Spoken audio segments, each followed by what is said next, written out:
창세기 12장 1절부터 9절까지의 말씀, 저와 여러분들이 한 절씩 교독하실 때 제가 먼저 1절 읽겠습니다. 여호와께서 아브람에게 이르시되 너는 너의 고향과 친척과 아버지의 집을 떠나 내가 내게 보여줄 땅으로 가라. 내가 너로 큰 민족을 이루고 내게 복을 주어 내 이름을 창대하게 하리니 너는 복이 될지라. 너를 축복하는 자에게는 내가 복을 내리고 너를 저주하는 자에게는 내가 저주하리니 땅의 모든 족속이 너로 말미암아 복을 얻을 것이라 하신지라. 이에 아브람이 여호와의 말씀을 따라갔고 롯도 그와 함께 갔으며 아브람이 하란을 떠날 때 75세였더라. 아브람이 그의 아내 사레와 조카 롯과 하란에서 모은 모든 소유와 얻은 사람들을 이끌고 가나안 땅으로 가려고 떠나서 마침내 가나안 땅에 들어갔더라. 아브람이 그 땅을 지나 세겜 땅 모래 상수리 나무에 이르니 그때에 가나안 사람이 그 땅에 거주하였더라. 여호와께서 아브람에게 나타나 이르시되 내가 이 땅을 내 자손에게 주리라 하신지라. 자기에게 나타나신 여호와께 그가 그곳에서 제단을 쌓고 거기서 베델 동쪽 산으로 옮겨 장막을 치니 서쪽은 베델이요 동쪽은 아이라. 그가 그곳에서 여호와께 제단을 쌓고 여호와의 이름을 부르더니 같이 읽겠습니다. 점점 남방으로 옮겨갔더라. 아멘. 노아의 홍수의 시대는요, 하나님께서 주신 하나님의 형상을 다 잃어버린 사람들의 세상이었습니다. 하나님께서 주신 그 아름다운 형상을 다 잃어버린 세상에 대해서 하나님께서 물로써 심판하였지요. 그 노아의 시대는 거인의 시대로 표현할 수 있습니다. 힘이 지배하는 시대였지요. 힘센 사람이 다 빼앗아 갔습니다. 그리고 그 특별한 힘을 가진 사람들을 너무나 부러워한 나머지 모두가 다 그 사람들처럼 살고 싶었습니다. 그래서 과부와 고아가 돌봐지지 않는 세상, 적게 가지고 힘이 없는 사람이 무시당하고 더 많이 빼앗기는 그런 세상이 되었을 때 하나님께서 그 세상을 미워하셨습니다. 심지어 하나님의 사람들도 세상 사람들이 하는 그 일을 다 똑같이 따라하기 원했습니다. 그리고 시집가고 장가가느라 그 일상 속에 빠져 사느라 도무지 하나님을 찾지도 않는 세상이 되었고 결국 하나님은 그런 세상을 물로써 심판하셨죠. 그런데 하나님께서 세상을 심판하실 때 다 심판하지 않고 노아와 그의 가족들은 구원해 주셨습니다. 방주를 통해서 특별히 구원해 주신 것이죠.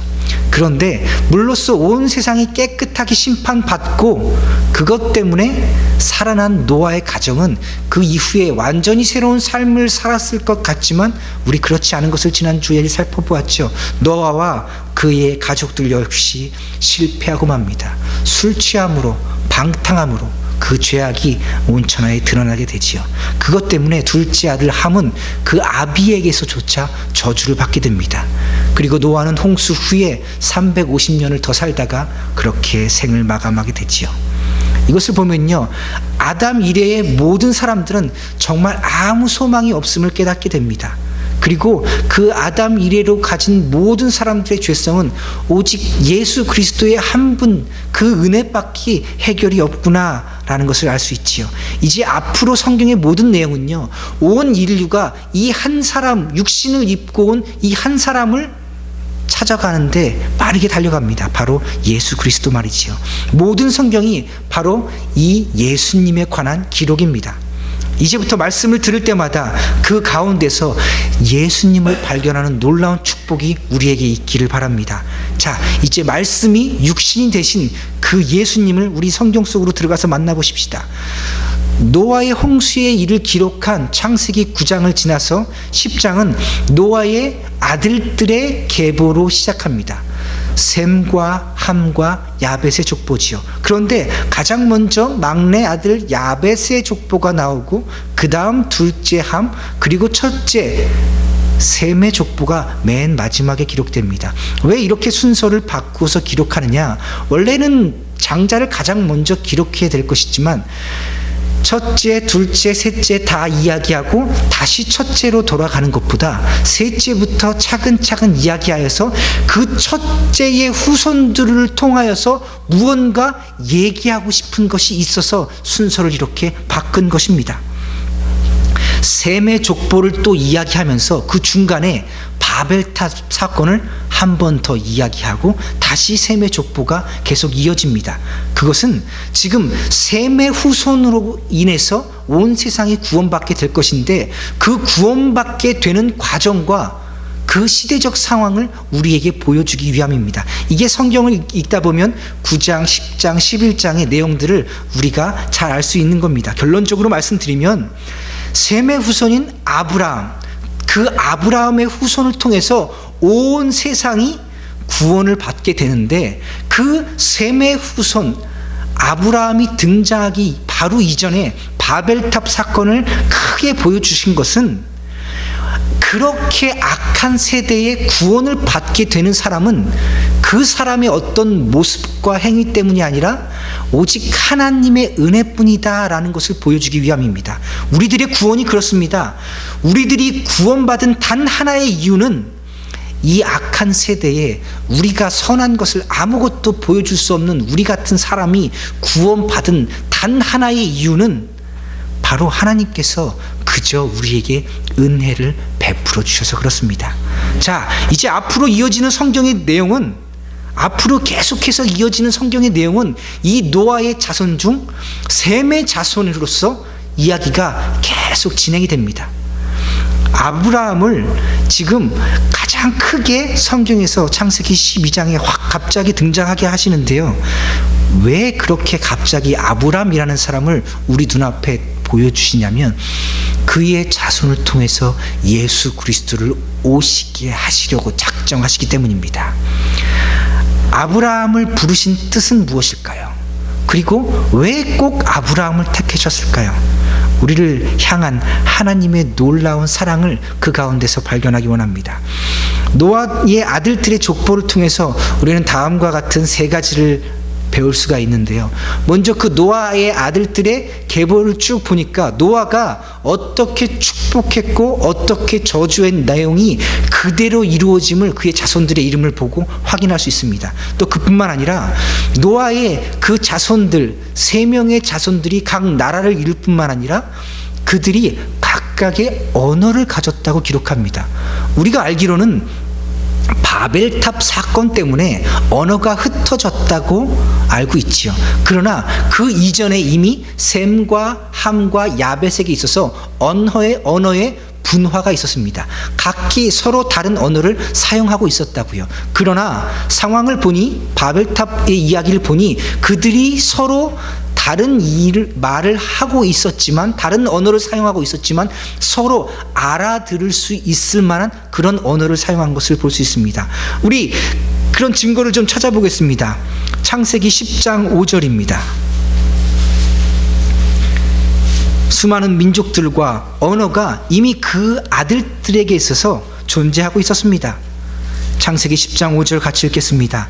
이들로부터 여러 나라 백성으로 나뉘어서 각기 언어와 종족으로 나라대로 바닷가의 땅에 머물렀더라. 지금 야벳의 아들들의 이야기입니다.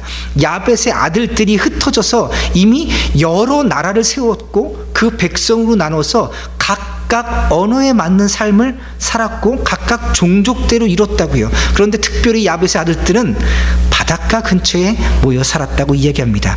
창세기 10장 20절입니다. 같이 읽겠습니다. 이들은 함의 자손이라 각기 족속과 언어와 지방과 나라대로였더라. 31절이요. 같이 읽습니다. 이들은 셈의 자손이니 그 족속과 언어와 지방과 나라대로였더라.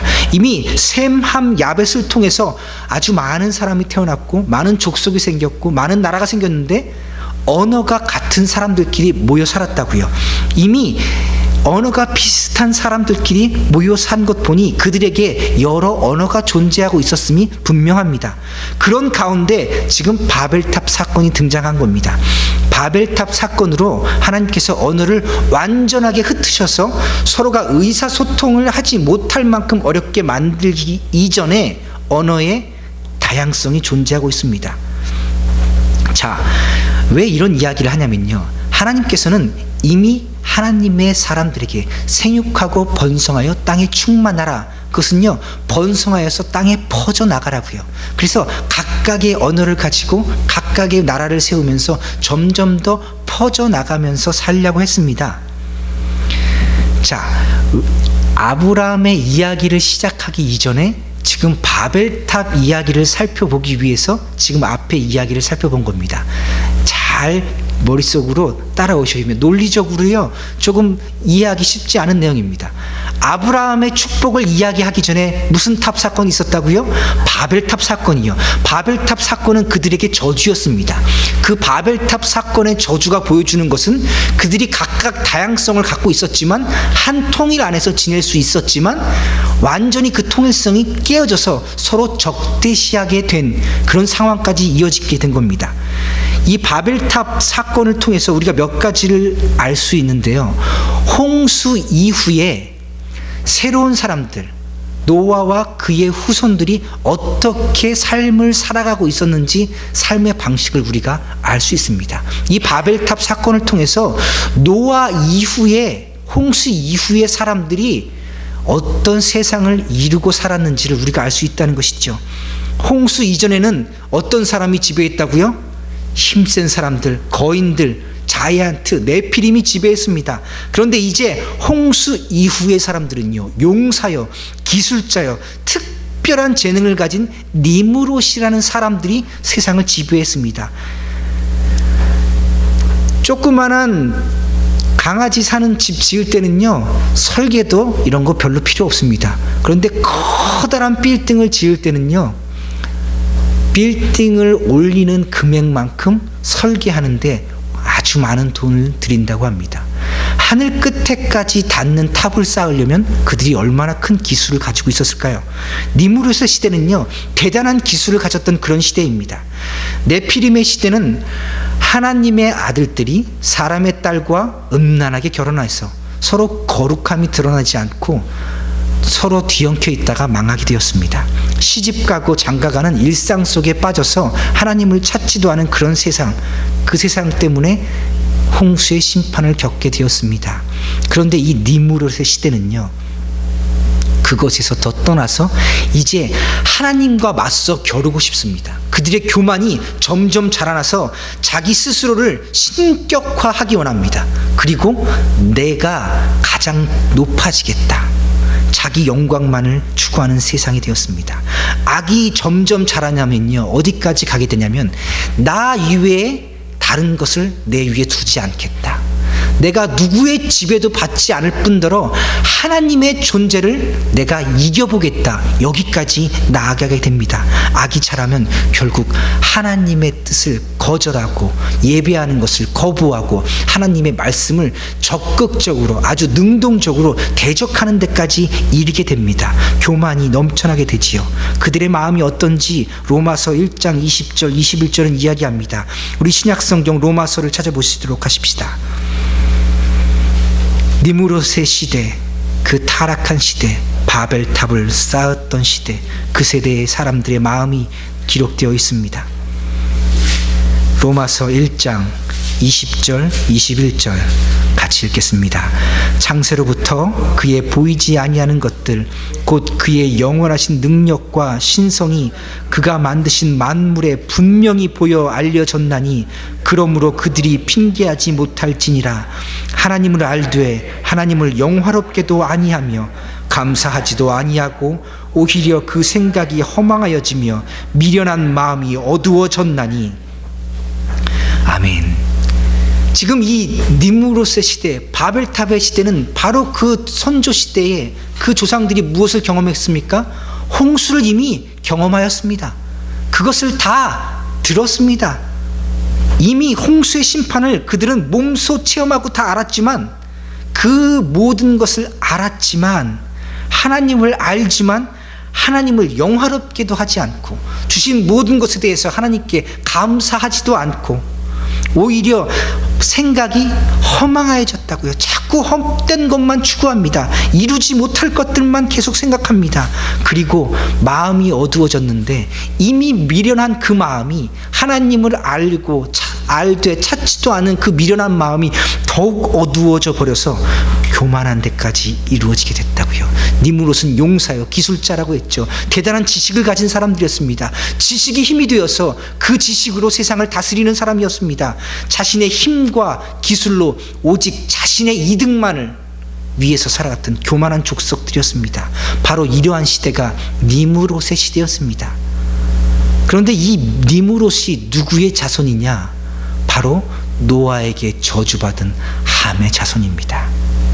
노아에게 저주를 받은 그 함이 그 자녀에게 또 이 저주가 계속해서 이루어지고 있는 겁니다. 저주받은 함의 자손들이 그 저주받은 사람들끼리 모여서 저주받은 세상을 점차 단단하게 만들어가고 있는 겁니다. 죄악의 시대인 니무롯의 시대를 우리 좀 더 자세히 살펴보아야겠는데요. 우리 다시 창세기로 돌아가십시다. 창세기 10장 8절이요. 같이 읽겠습니다. 구스가 또 니무롯을 낳았으니 그는 세상의 첫 용사라.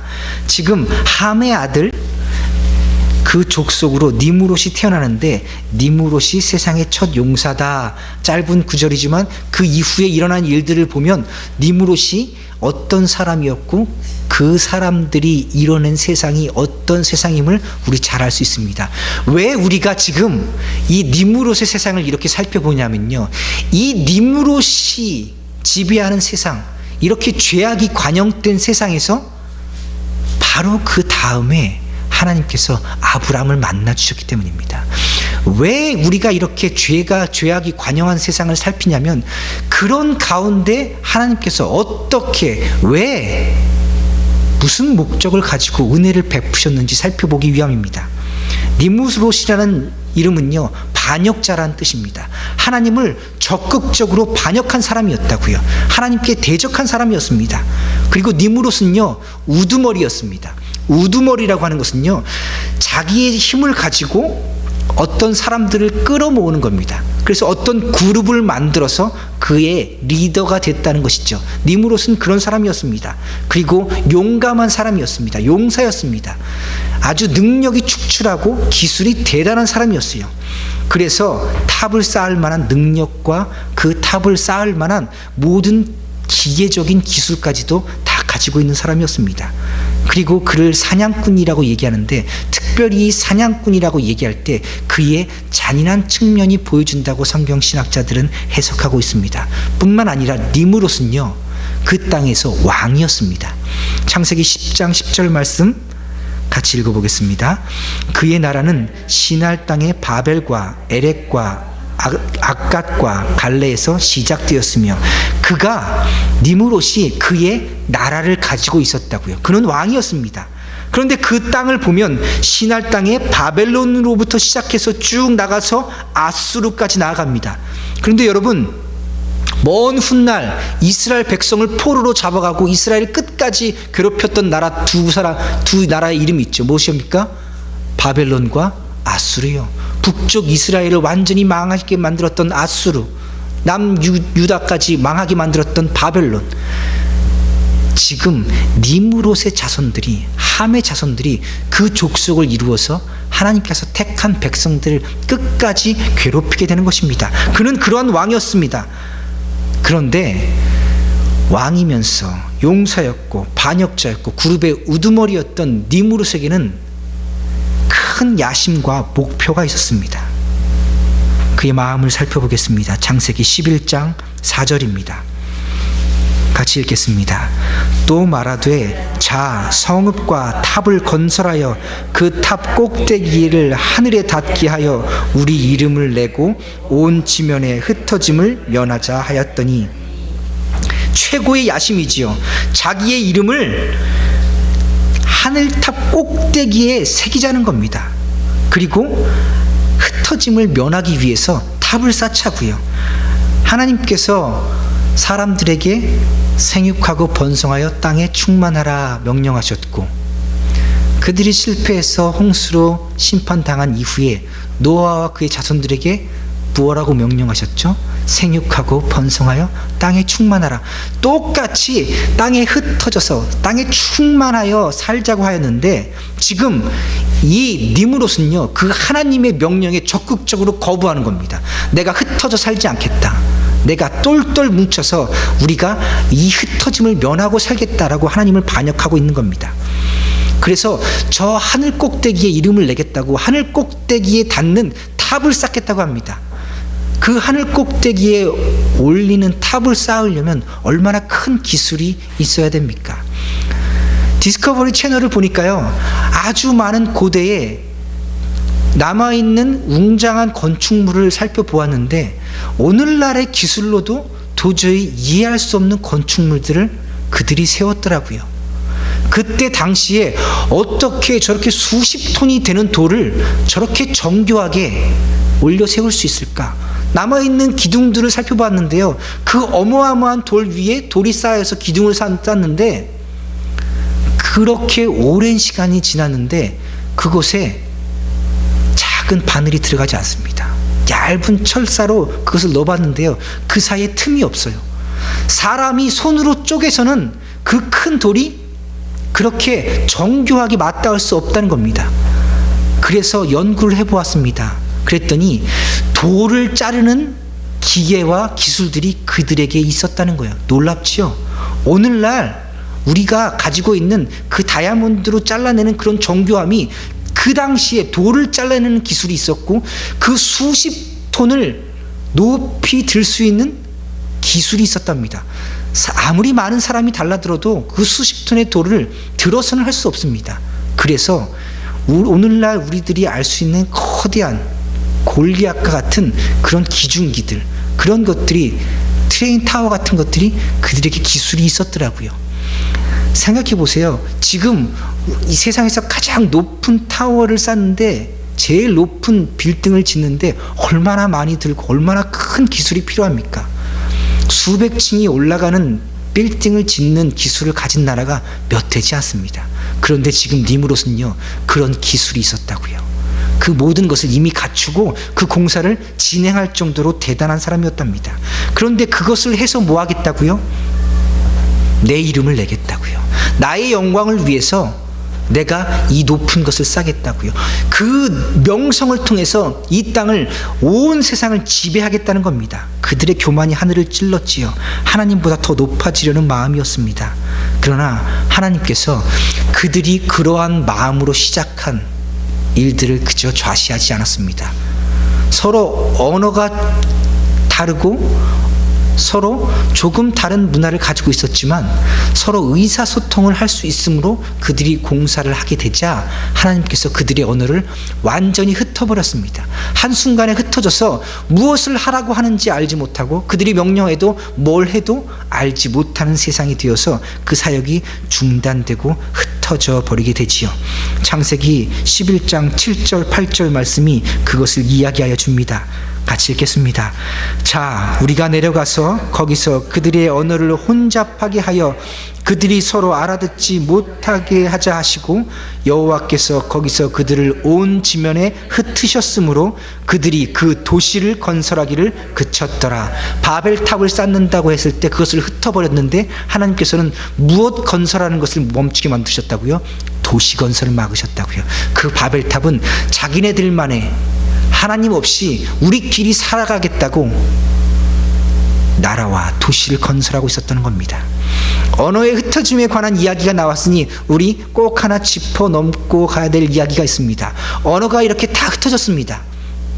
그런데 성경의 어떤 한 역사를 보니 그 언어가 어느 한때에 다 합해진 적이 있었습니다. 언제일까요? 바로 오순절 성령의 다락방의 역사입니다. 그때 주의 성령이 임하게 되자 사람들이 각각 말을 하게 되는데, 듣는 사람이 어떤 말로 들었어요? 자기 나라의 말로 들었습니다. 그들이 서로 다른 나라와 다른 언어를 사용하고 있는데 하나님의 성령을 받자, 오순절 성령의 역사가 있게 되자 그들이 말로써 하나님의 큰 일을, 아브라함의 일부터 예수 그리스도의 모든 일을 다 설명하는데 그들이 말을 하는데 다른 사람들이, 다른 언어를 쓰는 사람들이 그 말을 이해하고 알아듣게 되는 것이 역사입니다. 오순절 성령의 역사는요, 우리 주님이 다시 오셔서 온 나라와 민족과 백성들이 하나가 되어서 한 하나님을 찬양할 때에 서로 각기 말하게 되지만 한 언어를 말하는 것처럼 모두가 다 알아들을 수 있는 영의 언어가 된다는 것을 우리에게 보여주고 있는 것입니다. 온 나라와 민족을 모으시고 한 백성으로 지낼 때 우리 어떤 말을 할지 알 수 없으나 오순절 성령의 다락방의 역사처럼 모두가 다 의사소통이 가능하고 모두가 다 알아들을 수 있는 말로 하나님을 찬양하고 하나님께 영광을 돌리게 된다는 것을 이때 보여주고 있는 것입니다. 자, 다시 오늘의 이야기로 돌아가십시다. 바벨탑의 심판이 있게 된 그 nimrod의 세상이 한창일 때, 그렇게 죄악된 세상에서 다시 세상의 새로운 시작이 등장합니다. 이것이 아브라함 안에서 선택된 하나님의 나라의 시작입니다. 자, 다시 정리하고 우리 가야겠습니다. 창세기에는요, 세 가지 시작이 나옵니다. 첫 번째, 온 인류의 시작, 아담이 등장하고요. 두 번째, 홍수 이후에 새롭게 시작되는 노아의 시대가 등장하고, 그 이후에 바벨탑 이후에 시작되는 하나님의 새로운 나라 이스라엘이 시작됩니다. 바로 아브라함의 시대입니다. 그런데요, 아담부터 노아까지는요, 그 연도를 짧게 계산해 봐도 한 2000년, 그렇게 많이 넘어가지 않습니다. 그런데 아브라함부터 이삭, 야곱, 요셉까지는 400년밖에 되지 않습니다. 그런데 창세기 1장부터 11장까지 2000년 동안의 이야기는 11장 짧게 기록하고, 아브라함, 이삭, 야곱, 요셉 이 족장들의 이야기는 창세기 39장에 아주 가득 자세하게 기록하고 있습니다. 왜 그럴까요? 이것은요, 앞으로 성경이 나아갈 방향을 우리에게 보여주고 있는 겁니다. 이게 무슨 이야기냐? 온 인류가 이제는 아브라함의 후손들 때문에 다 살게 되는 것을 보여주는 겁니다. 이제 이후로 모든 성경은, 아브라함 이후의 모든 성경은 그의 자손으로 올 예수 그리스도를 보여주기 위한 책이다, 그 선언을 지금 하고 있는 겁니다.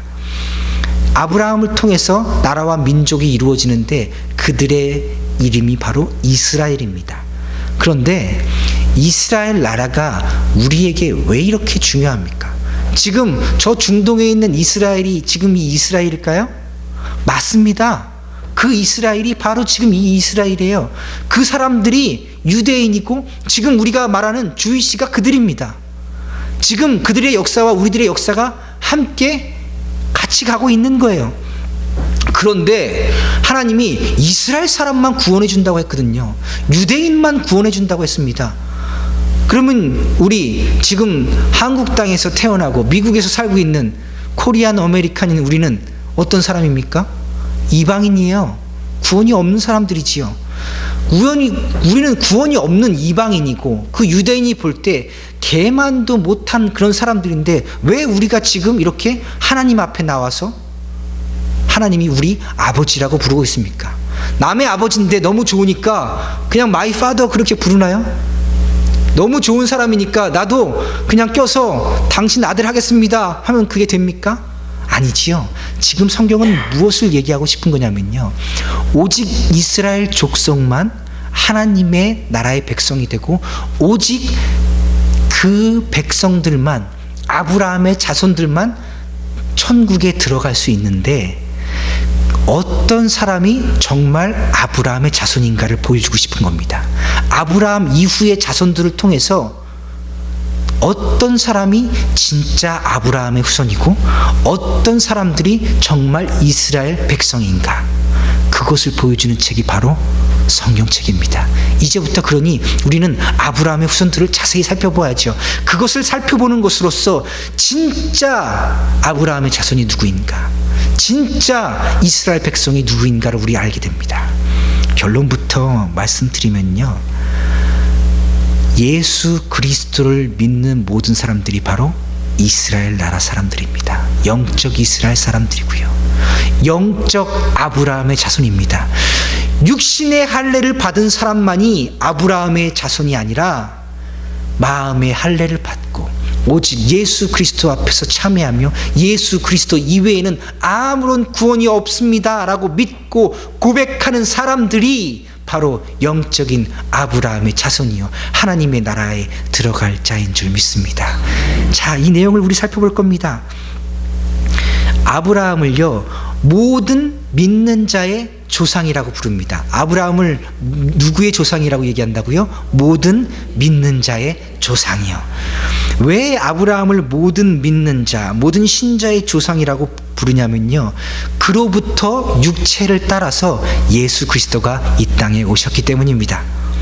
어느 날 하나님께서 아브라함에게 나타나십니다. 그리고 명령하시지요. 창세기 12장 1절입니다. 우리 같이 읽어보겠습니다. 여호와께서 아브라함에게 이르시되 너는 너의 고향과 친척과 아버지의 집을 떠나 내가 내게 보여줄 땅으로 가라. 그런데 하나님께서 아브라함에게 이렇게 말씀하셨는데 하나님께서 아브라함에게 이렇게 말씀하시는 방식은요 다른 방식과 달리 대단히 독특하고 특별한 방식이었습니다. 사도행전 7장 2절 말씀을 찾아서 확인해 보겠습니다. 하나님께서 아브라함에게 어떻게 말씀하셨는지요. 사도행전 7장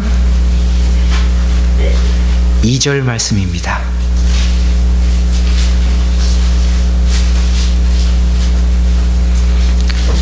같이 읽겠습니다. 스데반이 이르되 여러분 부형들이여 들으소서. 우리 조상 아브라함이 하란에 있기 전 메소포다미아에 있을 때에 영광의 하나님이 그에게 보여. 하나님께서 하나님의 영광을 아브라함에게 어떻게 해주셨다고요? 보여주셨다고요. 성경은 아벨이나 노아에게 하나님이 말씀을 하셨지 영광을 보여주셨다고는 나와 있지 않습니다. 하나님의 영광을 본 사람은요 하나님의 벗이라고 기록된 성경의 아주 극소수의 사람들 뿐입니다. 그리고 아주 위대한 사람들 뿐이었죠. 그런데 이 아브라함에게 아직 아브라함이 하란에 있기 그 전에 메소포다미아에 있을 때에 하나님께서 그 하나님의 놀라운 영광을 그에게 보여주셨다고요. 그러면 메소포다미아가 어떤 땅인지 우리 좀 살펴보아야지요. 메소포다미아는요 오늘날로 얘기하면 페르시아 그쪽입니다. 그 페르시아만 근처에 있는 갈대아 우르라는 도시가 있었는데 아브라함이 그 갈대아 우르라는 도시에 있었다고요. 메소포다미아예요. 근데 그 시대는요 니므롯의 시대라고 했죠. 아브라함이 지금 살고 있는 그 시대는 바벨탑 사건이 이제 막 일어난, 그래서 그 악한 사람이 땅에 흩어져 버렸고 여전히 그 악한 사람들은 자기의 악을 키워가면서 계속해서 살아가고 있던 시대였습니다. 뿐만 아니라 그 시대 사람들은 교만하여져서 자신의 교만함을 극에 달하게 한 것, 우상까지 만들어 섬깁니다. 하나님을 거절하고 자기들이 만든 신을 섬기게 되는 거예요. 여호수아 24장 2절 말씀 찾아보겠습니다. 그 니므롯의 시대의 사람들이 교만이 끝까지 가서 우상을 숭배하는 데까지 나아가게 된 현장입니다. 여호수아 24장 2절 말씀이요. 같이 읽겠습니다. 여호수아가 모든 백성에게 이르되 이스라엘의 하나님 여호와께서 이같이 말씀하시기를 옛적에 너희의 조상들 곧 아브라함의 아버지 나홀의 아버지 데라가 강 저쪽에 거주하여 다른 신들을 섬겼으나, 지금 아브라함의 아버지가 나홀이고 그 나홀의 아버지가 데라인데 강 저쪽에 지금 아브라함과 함께 있으면서 무엇을 섬겼다고요? 다른 신들을 섬겼다고요. 하나님을 섬기지 않고 적극적으로 우상을 숭배하고 있었다고 얘기합니다. 그런데 교만한 것들을 더 지나서 이렇게 우상을 숭배하는 그 가족들 가운데 가장 저주받은 일을 하는 그 족속들 가운데 하나님께서 그저 말씀하지 않고 하나님의 영광을 그에게 스스로 나타내어 보여주셨다고요. 성경에서 가장 위대한 인물들에게만 일어날 일을 지금 우상을 숭배하는 그 족속에게 나타나셔서 지금 아브라함 그 한 사람에게 보여주고 있는 겁니다. 고향 친척 아비 집을 떠나 내가 보여줄 땅으로 가라. 그러면서 뭐라고 얘기하시냐면요, 내가 너에게 복을 주겠다 얘기하십니다. 다시 창세기로 돌아가서요, 오늘 읽었던 창세기 12장 2절 말씀이요, 같이 읽겠습니다. 내가 너로 큰 민족을 이루고 내게 복을 주어 내 이름을 창대하게 하리니 너는 복이 될지라. 아브라함을 그저 복 삼아 주시겠다고요. 아브라함이 있었던 시대는 교만하고 악한 시대요. 그의 가족들은 우상을 섬기는 땅에서 우상을 섬기며 살고 있었습니다. 그런데 하나님께서 아브라함에게 나타나셔서 내가 너로 한 민족을 이루게 하겠고 한 나라를 이루어서 그것을 크게 만들고 내가 그 나라를 통해서 온 세상에 복을 주겠다고 말씀하신 겁니다. 역사를 살펴보면요, 이 아브라함의 족속들이 하나님께 구원을 받았습니다. 그리고 그들이 나라를 잘 이루어 갔어요. 그런데 그 나라도 하나님 앞에서 타락했습니다. 그래서 하나님께서 그들에게 있는 복을 뺏어다가 이방인에게 주었습니다. 그래서 이방인에게 그 복이 가득하게 됩니다. 그래서 이방인들이 아브라함이 가질 복을 나누어 갖게 되는 거예요. 그래서 아브라함의 족속들이 그 복을 다 빼앗기게 되었습니다. 그래서 지금 우리가 이렇게 하나님 앞에 예배하고 있는 거예요. 그런데 성경의 예언은 또 뭐냐면요, 우리가 이 좋은 것을 다 갖게 되자 그 이스라엘 땅에 살고 있는 예수가 아직 오지 않았다고 믿고 있는 유대인들이 나중에 어떤 마음이 변하냐면, 아이고 우리가 가질 복을 저 이방인들이 다 가졌네 하고 질투하는 마음이 생겨서 다시 하나님을 찾게 된다고 합니다. 그래서 그 이스라엘이, 그 유대인들이 예수 그리스도를 영접하고 그들이 하나님께로 돌아오게 되면 그제서야 예수님이 다시 오시게 된다고 합니다. 이제 그 일만 남았습니다. 성경의 모든 예언들이요, 이제 거의 다 이루어졌습니다. 이제 땅끝만, 그것만 복음화되면 이제 예수님이 다시 올 것이고, 그 떠나간 유대인들이 다시 하나님께로 돌아오는 놀라운 일이 어느 한순간 이루어지게 되면 그때가 우리 주님 다시 오실 때입니다. 그 사건 하나 남았습니다. 우리 그분 기다리면서 살고 있는 것이죠. 다시 얘기하면요, 아브라함이 복을 받았다가 그 복이 우리에게 왔다가 다시 그들에게 가서 그들도 복을 받고 우리도 복을 받고 온 세상이 다 함께 바로 아브라함 때문에 복을 받게 되는 것입니다. 하나님께서 이런 복을 아브라함에게 주신 것이에요. 다시 아브라함이 부르심을 받은 그때의 이야기로 돌아가면요, 그때는 하나님보다 높아지려는 교만, 자기 자신의 이득만을 위하여 살겠다는 그 이기심이 충만한 세대였죠. 그리고 우상까지 섬기는 세대였습니다. 그런데 그러한 세상에서, 그런 악한 가정에서 나고 자라고 있는 아브라함에게 하나님께서는 이 온 인류상에서 가장 위대한 약속을 주시고 가장 위대한 복을 내려주셨습니다. 이것을 우리 어떻게 이해할 수 있을까요? 아브라함에게 무슨 선한 것이 있었습니까? 그리고 그가 그 복을 받을 만한 어떤 이유가 있었습니까? 도무지 찾아볼 수가 없습니다. 우리는요, 이미 알고 있습니다. 아담의 타락을 통해서 사람이 참 타락하는구나. 그리고 이미 심판을 경험하고도 노아와 그 자손들이 타락하는 것을 보고 사람들 마음속엔 정말 선한 것이 아무것도 없구나. 그리고 노아의 아들들이 이 바벨탑을 쌓으면서 심판받는 것을 보고 사람에게는 도무지 희망이 없구나. 우리 그것 발견할 수 있습니다. 심지어 아브라함의 시대는 우상까지 섬겼으니 무슨 희망이 있겠습니까? 무슨 은혜 받을 만한 일이 있겠습니까? 사람의 마음은요, 항상 악을 생각하고 항상 악을 행하기에 빠르게 달려갑니다. 나면서부터 사람은 항상 악합니다. 그거 보여주려고 성경이 지금 이 바벨탑 사건까지 실패한 역사를 계속해서 보여주고 있는 겁니다. 아무런 희망도 없을 때에 하나님의 영광이 아브라함에게 나타나십니다. 그리고 그에게 복을 주십니다. 사랑하는 성도 여러분, 이것은요, 하나님께서 아무 공로 없는 우리를 선택하여 주셨음을 보여주기 위한 역사입니다. 여러분, 지금 우리가 누리고 있는 모든 것이요, 조금 좋은 것, 옷 입고 밥 먹을 수 있고 또 내일을 꿈꾸며 계획할 수 있는 모든 복은요, 우리가 무엇을 해서가 아니라 하나님께서 주권적인 역사로 우리와 함께 해주시기 때문입니다. 하나님께 복을 받을 만한 것이 우리에게 아무것도 없을 때에 우리 하나님께서 우리에게 은혜를 베풀어 주시는 것입니다.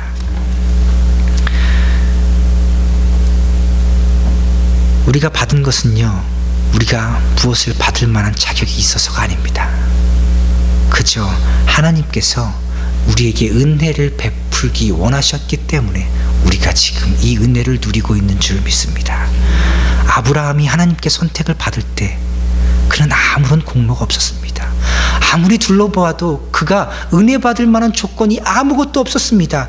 그저 하나님께서 그를 택하셨다는 데는 단 한 가지 이유밖에 없습니다. 그저 하나님께서 그를 사랑하시기 때문에요. 로마서 우리 찾아보십시다. 그 이유를 살펴볼 수 있습니다. 로마서 11장입니다.